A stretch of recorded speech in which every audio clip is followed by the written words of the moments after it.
Now, we will turn the time over to invite the Honorable Executive Director of Partners in Population and Development, Mr. Adnene Bent Haj Aissa, to give his welcoming remarks. Thank you very much, Dr. Irma. Your Excellency, Dr. Hasto Wardoyo, Chairman of BKKBN of Indonesia and Honorable PP Board Member, distinguished panelists and participants, dear colleagues from BKKBN and participants from PPD member countries, ladies and gentlemen from all over the world, good morning, good afternoon, and good evening from Dhaka, Bangladesh. I'm delighted to be with you today, participating in the second international webinar on family planning and family development program in Asian countries, organized by the National Family Planning Board of Indonesia and in collaboration with Partners in Population and Development, PPD.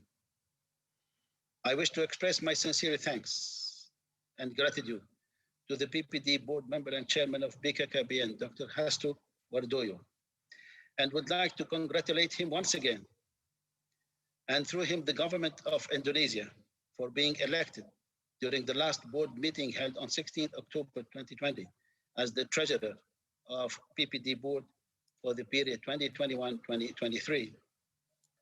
I wish also to thank our high-level panelists who will share with us their thoughts, knowledges, and experiences, and offer an excellent opportunity for information sharing, learning best practices within the spirit of and perspective for South-South cooperation. I also want to thank the Population Commission of Philippines and the Johns Hopkins Program for also their contribution to the organization of this webinar.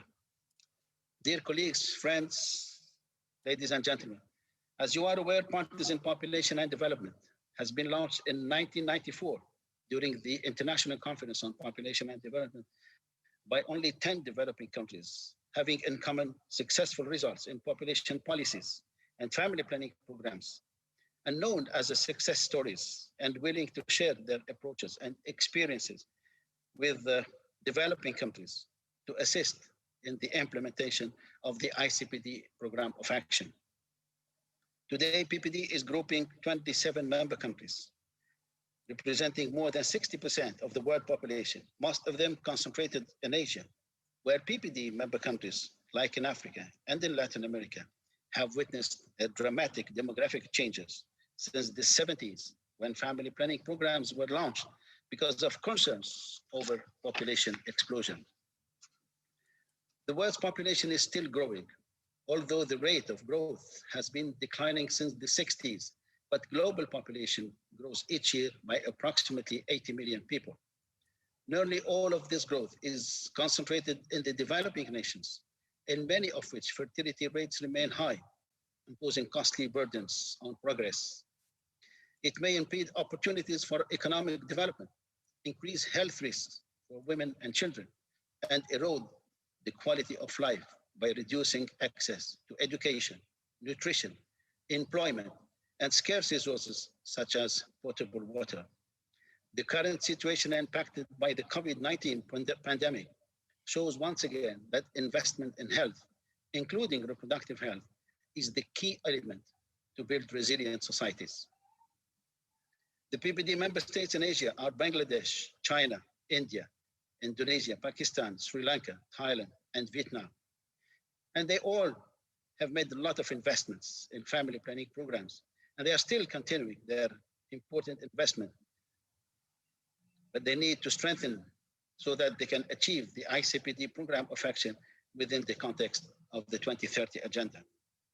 Thanks to family planning programs, which contributed by around 40% in population control, Asian countries have achieved impressive results by reducing their high fertility rates from an average of 5 children per woman during the 70s to currently 2 in most of the countries, like in Bangladesh, in India, in Indonesia, Sri Lanka. Contraceptive prevalence rate has also doubled in most countries, reaching 85% in China, 80% in Thailand, and 70% in Vietnam. Distinguished panelists, ladies and gentlemen, colleagues, family planning program is a lifetime of returns. It needs to be considered as a high policy priority and seen primarily in terms of its benefits to people's health and rights, but also as an important investment in economic development and higher living standards.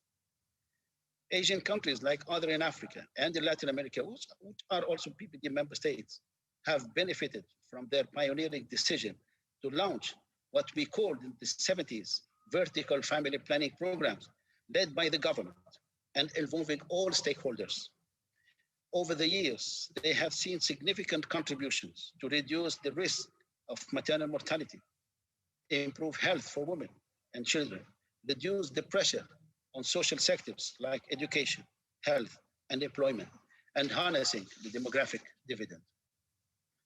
In this context, PPD is capitalizing on the gains and achievements made by its members in the different regions and has launched initiatives and programs with the aim to share best practices, experiences, and lessons learned on family planning with the member countries and other developing nations.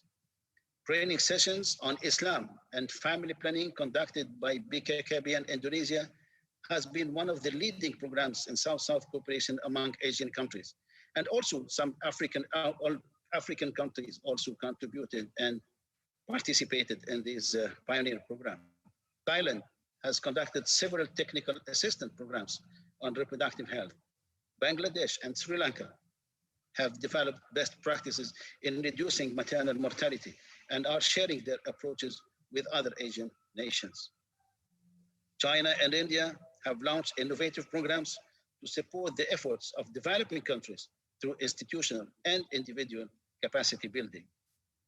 Over the last 25 years, PPD has developed several strategic plans focusing mainly on reproductive health and family planning program improvements in its member countries and also with other developing countries.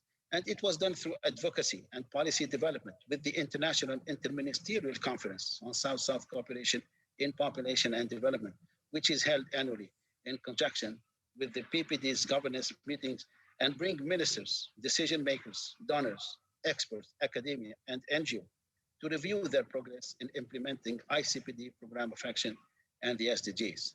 And on the 19th of this month, in 2 days, we are going to have the first technical session of this of the 17th International Interministerial Conference, and followed by another session on 27th of November.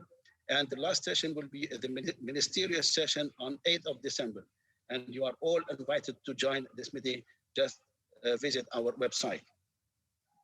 In response to family planning, PPD has initiated a global program on advancing family planning in partnership with the Gate Foundation in 6 developing countries covering Asia and Africa.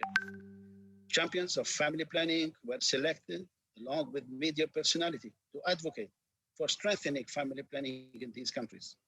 Tangible results were being achieved due to the involvement of the champions in these countries. Particularly investments have been increased. Task shifting initiated. Effective programs have been developed to access methods which can be transferred to other countries as they have achieved very good results.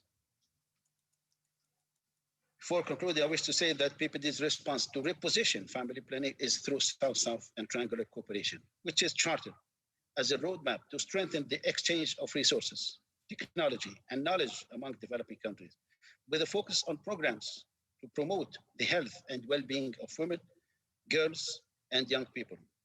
Population dynamics, sexual and reproductive health, and reproductive rights, and gender equality are the core of sustainable development. And that deepening South-South cooperation in this field will contribute to the health and well-being of individuals, families, and societies in developing countries and their sustainable development at large. Thank you very much for your attention.